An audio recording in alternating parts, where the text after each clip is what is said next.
morning everybody, welcome back to another video. My name is Jan Kielstra and today we're going to be hauling liquid manure.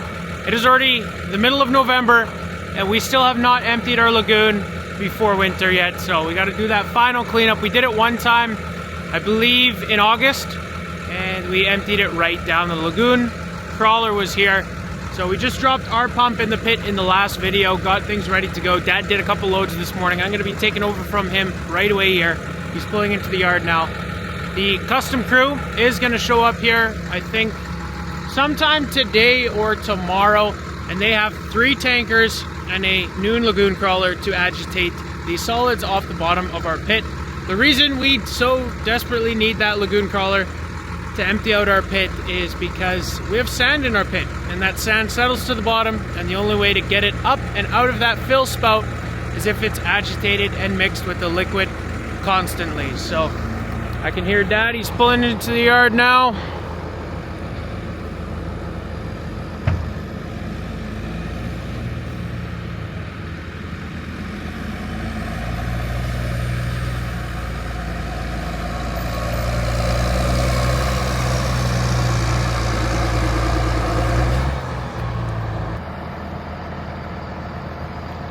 So now he's backing up to our fill spout here.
Just checking out our pin situation. I had to jerry rig it a little bit when we were hooking up the tank, but it's still working good. So you can see it a little bit better here in the light now, but those spacers size it up for the size of the tank here on the hitch. And then the tractor hitch, that hole's a lot smaller. So we gotta stick a small pin through here and then size it up when it goes through this part and this part so that it doesn't slosh around a whole bunch. I don't think that would have a happy ending if it was moving a lot. So I just noticed some cracks on the tire. We replaced the other 3. We bought those used this summer, put them on before silaging time. But look at these cracks, and this is the last old tire. I don't know if she's gonna be lasting that long. Good thing it's just a dual. It seems to still be holding air. So she is in rough shape. Brutal.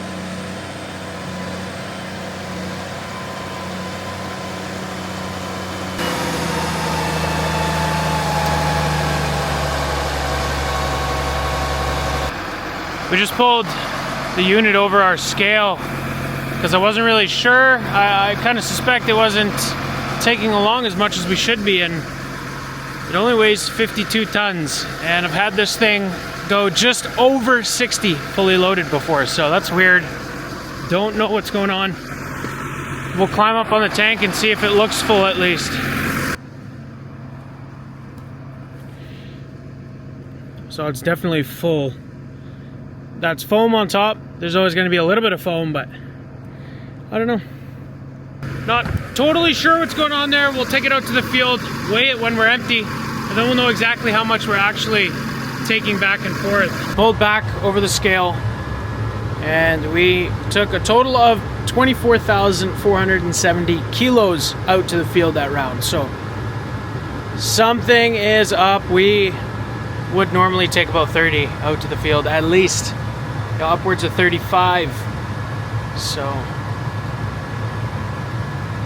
yeah, we're losing 25, 30, 35% or so capacity somewhere, not sure where.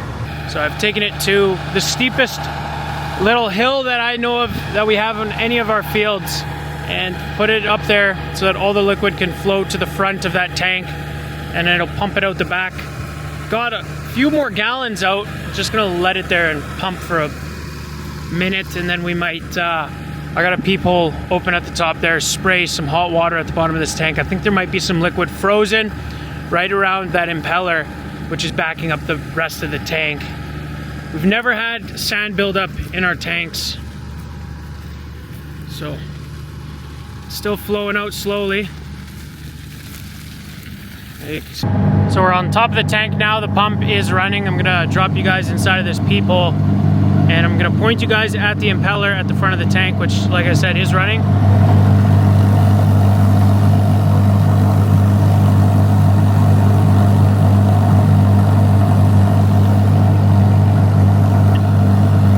There is a lip there though. It almost looks too straight across to be sand buildup or something like that, or frozen. I don't know. You can kind of see it steps up right there. So I sprayed it out a little bit, and that foam that was in the tank over the course of spraying in there, I think a lot of that foam went down as well, and we got it to 27,670 kilos out to the field. So that's closer to the 30, kind of what we're aiming for. It's not perfect yet.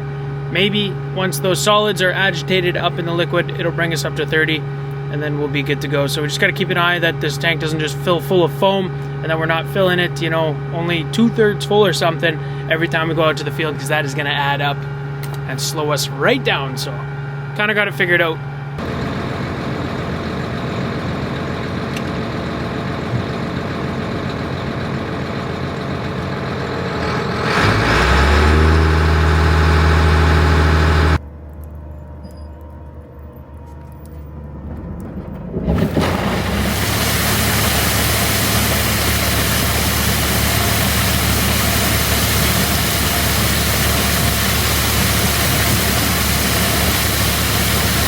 Spoke to the custom manure hauler that's going to come here in a couple days, help us empty this pit out.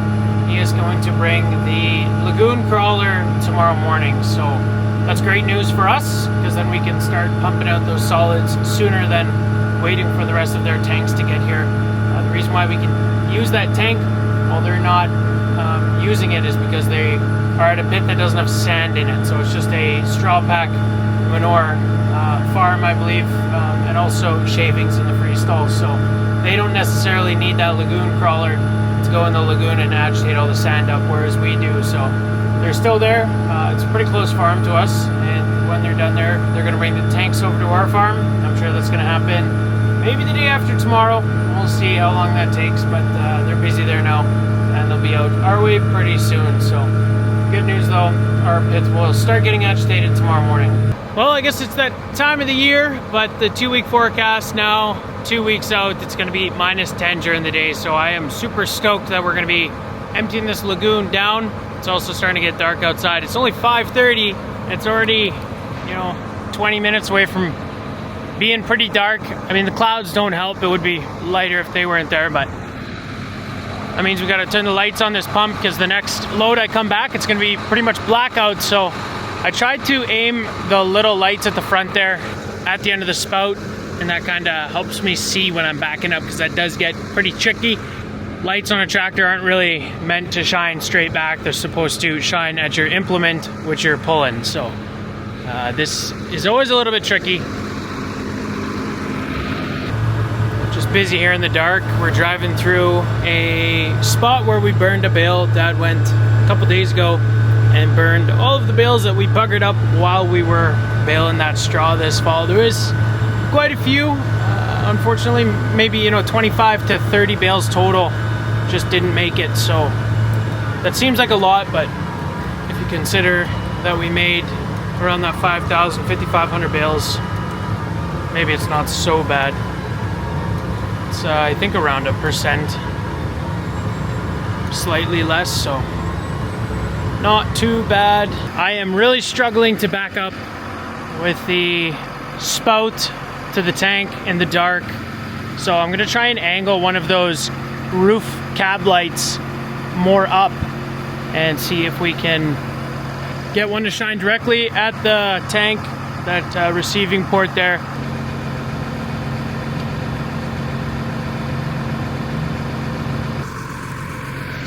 Well, that took me a lot longer than I care to admit to figure out, but we got it in the end. Basically, after spending some time trying to fabricate this elaborate bolt that bent up at the good angle, I used a ton of washers to tighten it down.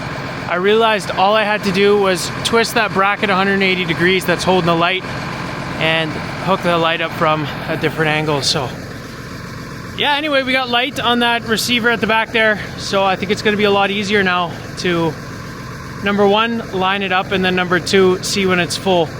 We should see the splashing out of that tank a lot quicker. So that is sweet. Something like that right away takes, again, 20 minutes out of hauling, and you got one load, but I think it's worth it in the long run if you're going to be hauling for a few days, especially now it gets dark around 5:30.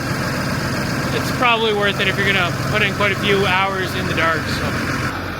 So we just tried it out, backed up to that fill spout, and it is so much easier to see now. So that was some time well spent. Look at all the lights everywhere. Just got this whole area lit right up.